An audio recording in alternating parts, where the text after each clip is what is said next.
Hi, welcome to the online asynchronous version of Psych 157.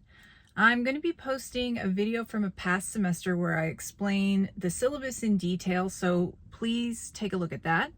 But I am adding this video as of fall 2025 to my explanation of the course because I want to discuss a couple new features that I'm trying out in order to increase the quality of our online discussions in the course.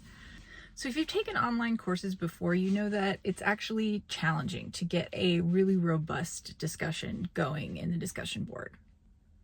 My hope for the discussions in this course is that we will create genuine engagement and a deep connection to the subject matter.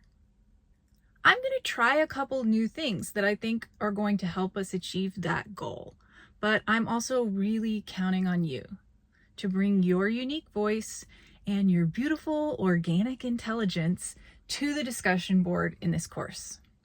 I mention your organic intelligence because something relatively new in higher ed is the struggle to adapt to AI. Let me make the AI policy in this course very clear. I implore you not to use AI on any aspect of your intellectual work in this course, except for one exception that I'll discuss in a moment. And my reason for doing that is actually rooted in neuroscience. So one of the things you're going to learn this semester, it's very important and I hope it's something you remember, is that to a certain extent, within biological constraints, you are the author of the brain you will have in the future. And the reason for that is neuroplasticity. So the brain is dynamic. It is constantly adapting to new experiences. And when we engage in certain thoughts and behaviors, we grow new neural connections that make those thoughts and behaviors easier in the future.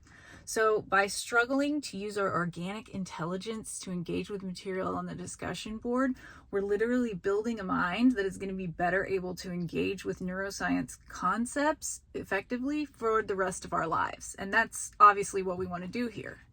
So the one exception, which I mentioned, is that I think it's fine if you want to use an online image generator to create material that helps you produce your final puppet show. Go for it. But please make sure that all of your words on the discussion board and in your puppet show are really your own, because that is core to your learning in this class.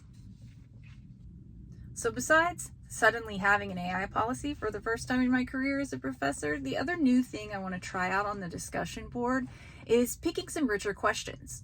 So for the first time ever, I'm going to be using the questions you guys just submitted in response to the Why Study the Brain video as discussion board questions in this class. So it will be your peers, your fellow students' questions that we try to answer on the discussion board as we go along. So for each discussion, I'll post one or two rich, juicy student questions by you, and we'll come together as a team and identify how we might go about answering that question based on information that we've learned in the course so far. So you're going to be drawing on the lectures and the readings in this course to help answer one of your peers' questions, each discussion board that we share. Finally, to further encourage a rich, robust human discussion, I'm going to award a couple of bonus points to folks for the contributions they make.